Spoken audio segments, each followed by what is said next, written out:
Even though we hadn't seen each other for a month, Scene didn't say a word about my health and just demanded a divorce. I want a divorce from a wife who neither does household chores nor works. Don't expect any share of the property. That's what he said with a smirk on his face. Jessica was also grinning and clinging to his arm. I see, all right, divorce it is, I answered calmly. Scene looked surprised, but soon shared a smile with Jessica. Luckily, Scene's unreflective nature played into my hands, allowing my plan to proceed without a hitch. After the divorce, I began my revenge plan against them. By the time it's complete, my illness should be better. Their crying faces will be my celebration. I'm Sophie, 47 years old, an illustrator and also a picture book author. I just love drawing. I have 2 childhood friends, Scene and Jessica, both very important to me. Scene is also my husband. It all started when, after graduating high school, I was the only one who went to a different university. That's when Scene asked me out. I had always thought he liked Jessica, so his confession took me by surprise. But I was secretly in love with him, so I was overjoyed. After some thought, I consulted Jessica before starting to date Scene. Jessica had been somewhat of a troublemaker since middle school, always coveting what belonged to others. Back then, she would steal other people's lovers only to discard them when she lost interest. This caused several issues, and her parents were worried. Still, for Scene and me, she was an important childhood friend, and we tried to spend as much time with her as possible. I married Scene at 25, but 4 years later, Jessica suddenly brought a fiancé, Matt, an excellent employee at a top company. Sophie, Scene, I've heard a lot about you from Jessica. I look forward to getting to know you better. He was a well-mannered man and soon became close with us. We would meet as a group of 4 during holidays, enjoying trips and searching for our favorite drinks. I thought our relationship was going well, but about 2 years after Jessica and Matt's marriage, our relationship started to crumble. It all began when Jessica got pregnant. Scene and I had decided not to have children. We admired families with children, but that was enough for us. However, Scene's behavior changed after learning about Jessica's pregnancy. He quit smoking, which he wouldn't stop even when I asked for health reasons, just because Jessica mentioned the smell. He even took paid leave to drive her to the hospital, clearly going beyond what a childhood friend would do. You know, if you stay too close to Jessica, Matt might feel uneasy. I warned him. But you're busy, right?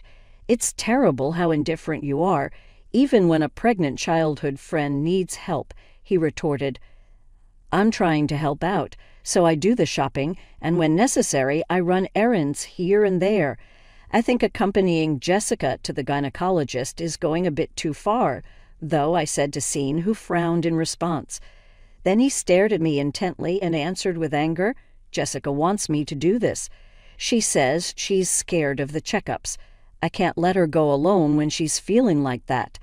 If she's scared, she should have Matt accompany her. Going with her every time makes it seem like you're the child's father, I argued. You're not going to be pregnant anytime soon, so what does it matter? Scene dismissed my advice, becoming gradually more irritated, and finally snapped, Shut up. We rarely fought since our marriage, but ever since Jessica's pregnancy, we've been arguing more frequently. The situation didn't change after Jessica's delivery. Scene's time spent with her and her child, Mia, only increased. However, when Mia turned 5, an incident occurred. The night before Mia's preschool graduation, Scene was searching through the bedroom closet. What's wrong? Do you have a business dinner tomorrow? I asked, noticing his suit carelessly thrown on the bed. No, I'm deciding what to wear for the graduation ceremony. Wait, you're planning to attend Mia's graduation? Matt can't make it and Jessica asked me to come, he replied. That's just wrong, I protested loudly, causing Sheen's expression to sour. I knew he sometimes picked up Mia from preschool, and I had also helped occasionally. That level of assistance was fine, but it was unusual for a father's friend to attend a graduation ceremony in his place, even if they were childhood friends. Are you still doubting my relationship with Jessica? I'm disappointed you can't be more supportive, he said. It's not about that, I said. Regardless of what you say, I'm attending the ceremony tomorrow. Don't forget to iron my shirt, Scene declared, ending the conversation abruptly. Left with no choice, I contacted Jessica. Hello, Jessica. About tomorrow? Oh, tomorrow?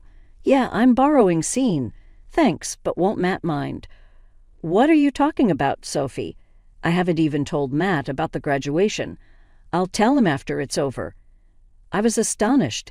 Jessica hadn't informed Matt about any of the press school events, and it seemed Scene was being passed off as the father. What are you thinking doing this? It's incredibly disrespectful to Matt, just because you're childhood friends. Hey, what's wrong? You seem kind of scary, Sophie.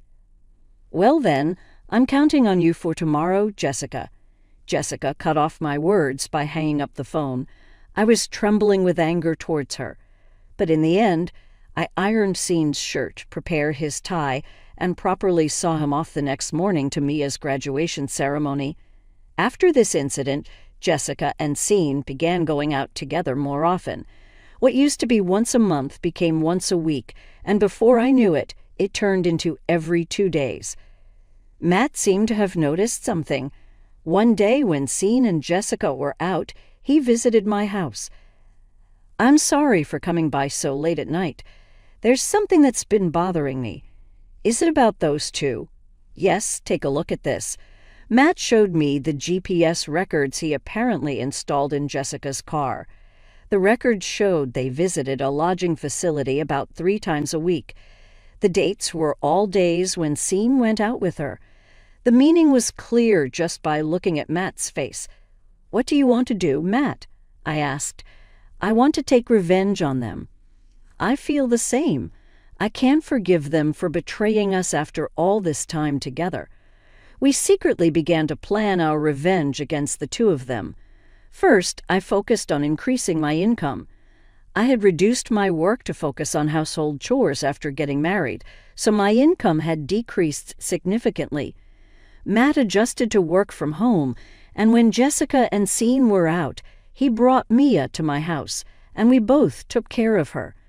Jessica and Scene, completely unaware of our relationship, made it easy to gather evidence, just when we had enough evidence to execute. Our revenge, we were shocked to learn the truth about Mia. After much deliberation, Matt and I decided to wait with our revenge until she became an adult. We both didn't want to hurt young Mia. However, after waiting for 10 years, I was struck by a serious illness. It wasn't strange if I had to be hospitalized for a year or 2, although I could work from the hospital room. I had to reduce the workload. I immediately informed Matt of this and then discussed it with Sean. I see. I'll come to visit you sometimes. His response was as casual as any other conversation. He showed no interest in my condition or the illness. From his attitude, I painfully realized that Sean had lost his love for me, and it seemed to be true, as he only visited me once or twice a month. Time passed, and Mia turned 15. She had been visiting me almost every day since I was hospitalized, but after her 15th birthday, something felt off. I asked Matt if he knew anything, but he didn't seem to know either. When I asked Mia, she just kept saying, "Don't worry about it." We were only left wondering, but the truth would be revealed by Sean, who unusually came to visit my hospital room. "Hey, it's been a long time." Scene entered the room without knocking. It's been a month since we last met. Scene, who had changed a lot during the time I hadn't seen him, became quite flashy. Jessica followed him in without a word of concern for my health. Sean demanded a divorce. I'm divorcing a wife who does neither housework nor job. There will be no division of property. That's the situation. So, Sophie, please take care of it. Sean said this with a smirking smile, while Jessica also grinned, clinging to his arm. I see. All right, divorce it is. When I agreed readily, Sean was surprised, but quickly exchanged smiles with Jessica. Sean's straightforward nature worked in my favor. It allowed my plan to proceed without any hitches. After the divorce was finalized, I began my plan for revenge against them. By the time I accomplish it, my illness should have improved. Their crying faces will be my celebration. I immediately called Matt, informing him of my transfer to another hospital and that a lawyer would handle any dealings with Sean and Jessica.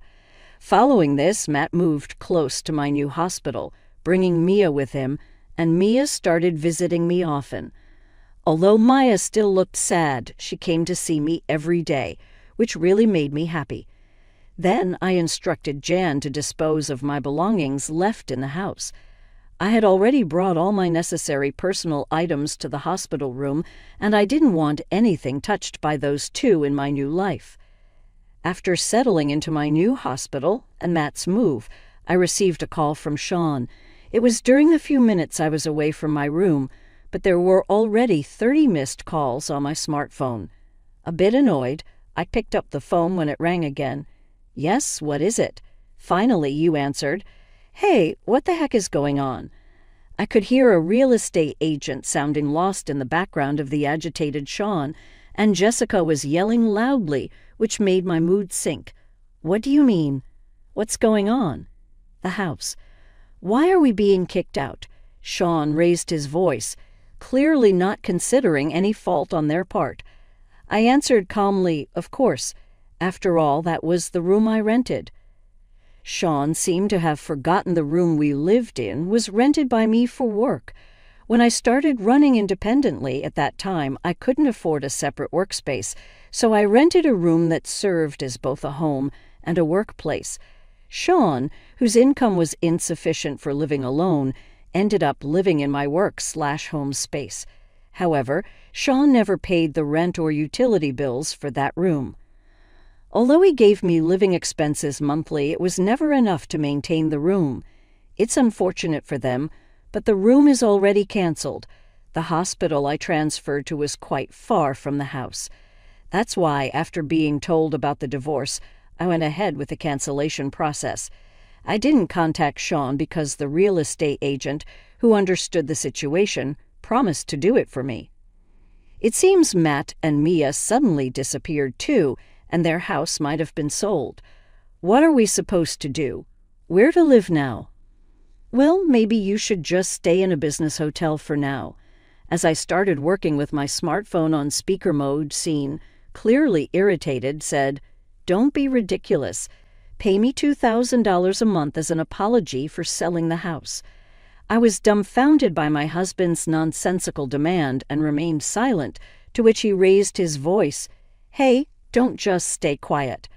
I coldly replied, "No way paying you any money." Sean looked momentarily stunned, but then raised his voice again. I was getting fed up. "We're divorced and strangers now, so don't contact me anymore. From now on, let's communicate through lawyers." Wait, for their contact, what a lawyer. "Hey, waita." Although Sean seemed to want to continue talking, I cut off the call without caring. After ignoring several repeated calls, they finally stopped, but then, perhaps angry that I didn't answer his calls, Scene started ignoring the lawyer's contacts. I knew he was somewhat childish, but I didn't think he was the type to call trouble for others without care. Scene's self-centered attitude made me sigh deeply. Months later, having temporarily left the hospital where I was in a better state, I visited Sean's parents' home. In front of me, Sean and Jessica were cowering in fear. "You talking to my parents like that is unfair," he said. "Well, I just came to report the divorce," I replied. Scene glared at me for a moment, but shrank again under his father's gaze. I had been quite close to Sean's parents. I would go out with them and have meals together, even without Sean. Given how well they treated me, I felt I had to explain the divorce. "Scene, I've heard everything from Sophie. Is it true that you're remarrying Jessica?" "Yes, Jessica, Mia, and I are going to start a new family together." "What are you thinking? Your family is Sophie. We're divorced."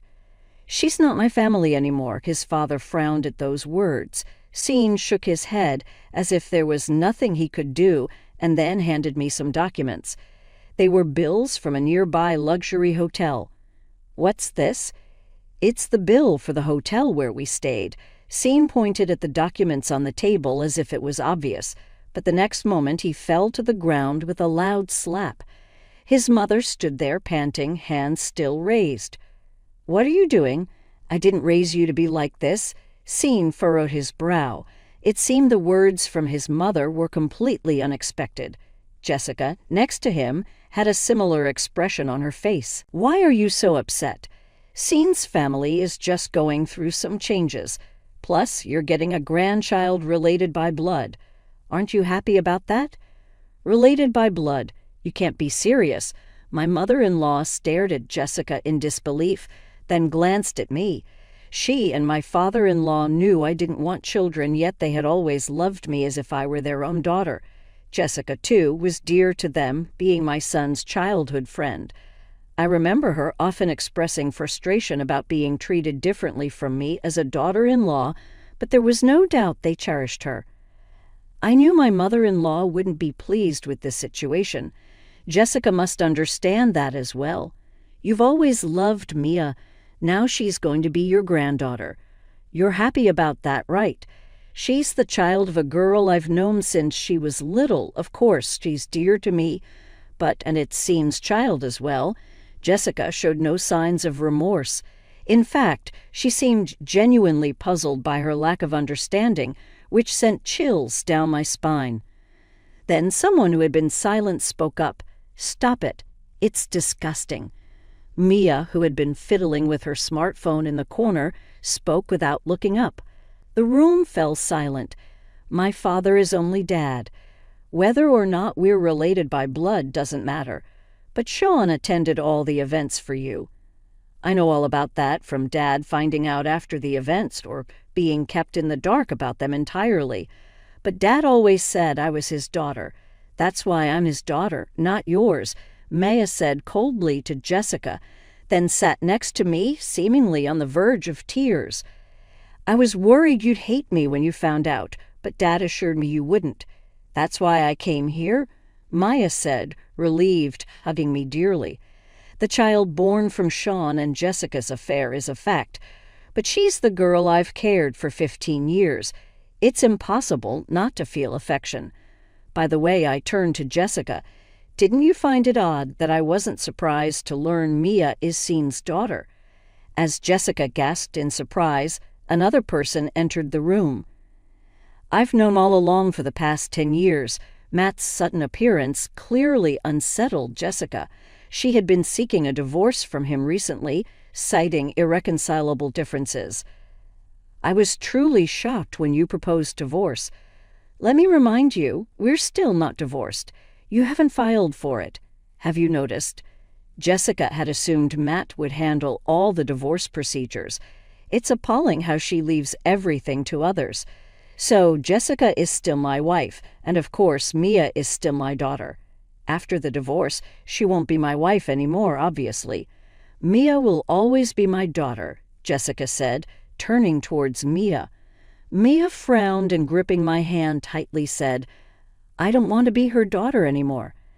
At this reaction, Jessica was at a loss for words and glared at me angrily. That's when Sean started laughing loudly.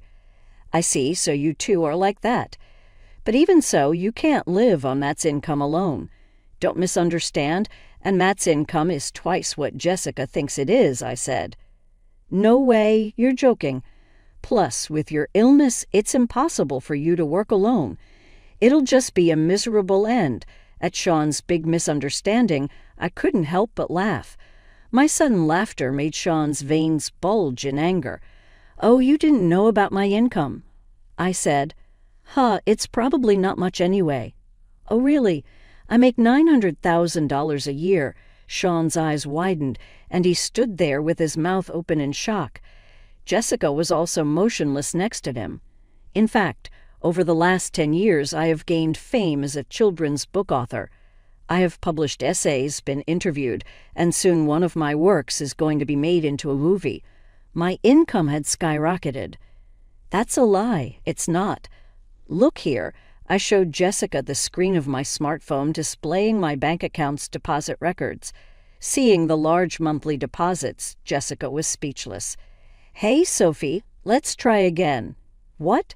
What are you talking about?" Blinded by the amount of money, Sean and the furious Jessica, I watched their exchange with a detached gaze and said, "If you two are planning to remarry, feel free. It's your life, Sophie." "Hey, wait." Of course, I ignored him.